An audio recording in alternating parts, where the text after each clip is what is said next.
இன்னைக்கு நம்ம பார்க்க போகிறது சிம்பிள் ப்ரெசன்ட் டென்ஸில் நெகட்டிவ் சென்டென்சஸ், அதாவது நிகழ்காலத்தில் எப்படி எதிர்மறை வாக்கியங்கள் கிரியேட் பண்ணுறது அப்படிங்கிறத தான் நம்ம இன்னைக்கு பார்க்க போகிறோம்.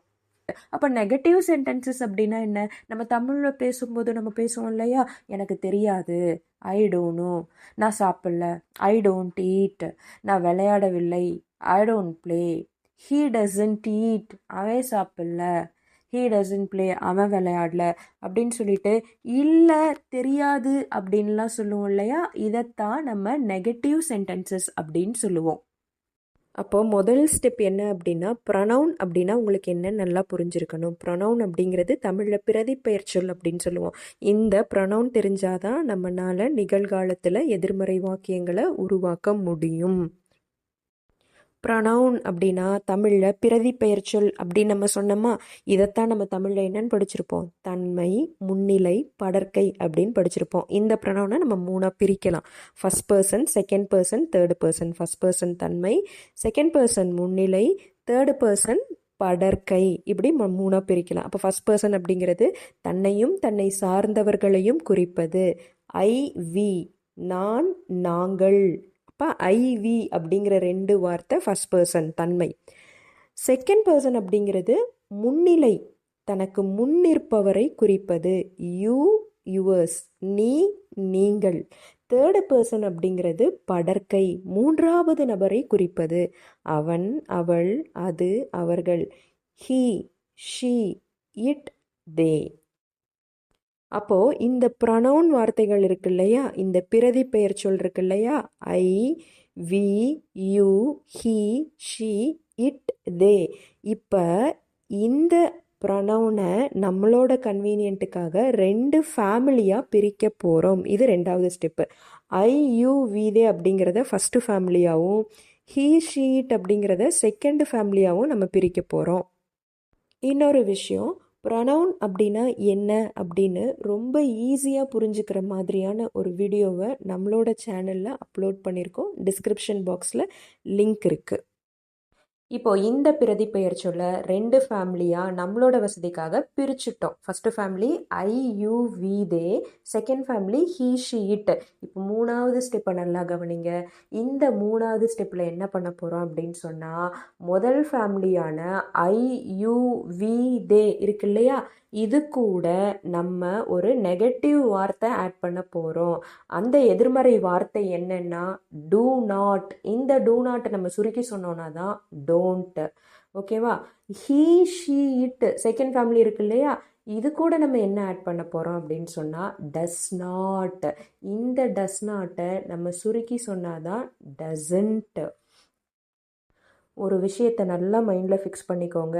நிகழ்காலத்தில் நீங்கள் எதிர்மறை வாக்கியங்கள் உருவாக்கும் பொழுது ஐ, யூ, வி, தே அப்படிங்கிற பிரதிப்பெயர் சொல்லோட என்ன நெகட்டிவ் வார்த்தை உபயோகிக்கணும் அப்படின்னா டூ நாட். அதை சுருக்கி சொன்னால் தான் டோன்ட். டூ நாட் அப்படிங்கிற நெகட்டிவ் வார்த்தையை உபயோகிக்கணும். இதே ஹீ, ஷீ, இட் அப்படிங்கிறது பிரதிப்பெயர் சொல்லோட நீங்கள் டஸ் நாட், டசன்ட் அப்படிங்கிற நெகட்டிவ் வார்த்தையை உபயோகிக்கணும். இப்போது நல்லா கவனிங்க, இது நாலாவது ஸ்டெப். இப்போ நம்ம என்ன பண்ண போகிறோம் அப்படின்னு சொன்னால், நம்ம முன்னாடியே க்ரியேட் பண்ணியிருக்கோம் இல்லையா, ஐ, யூ, வி, தே அப்படிங்கிற வார்த்தை கூட டோன்ட் அல்லது டூ நாட் அப்படிங்கிற நெகட்டிவ் வார்த்தையை நம்ம ஆட் பண்ணியிருக்கோம். ஹீ, ஷீ, இட் கூட டஸ் நாட் அல்லது டசன்ட் அப்படிங்கிற நெகட்டிவ் வார்த்தையை ஆட் பண்ணியிருக்கோம்.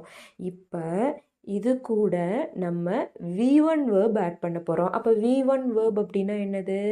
நம்ம ஆல்ரெடி பார்த்தோம். V1 வேர்ப் அப்படிங்கிறது ப்ரெசன்ட் ஃபார்ம் ஆஃப் வேர்ப், நிகழ்கால வினைச்சொற்கள் அப்படின்னு பார்த்தோம். அப்போ வினைச்சொல்னா என்ன? நம்ம என்ன செயல் பண்ணுறோமோ அதுதான் வினைச்சொல். அப்போ V1 அப்படிங்கிறது நிகழ்கால வினைச்சொற்கள். அப்போ நான் ஆல்ரெடி சொன்ன மாதிரி நம்ம என்ன செயல் பண்ணுறோமோ அதுதான் வினைச்சொற்கள்.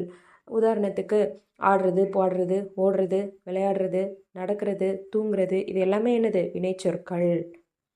அப்போது இந்த நிகழ்கால வினைச்சொற்கள், அதாவது V1 verb, present form of verb அப்படிங்கிறது எந்த ஐஎன்ஜி ஃபார்மேட்லேயும் வராது, எந்த இடி ஃபார்மேட்லேயும் வராது. இறந்த காலத்தையும் குறிக்காது, வருங்காலத்தையும் குறிக்காத வார்த்தைகள்.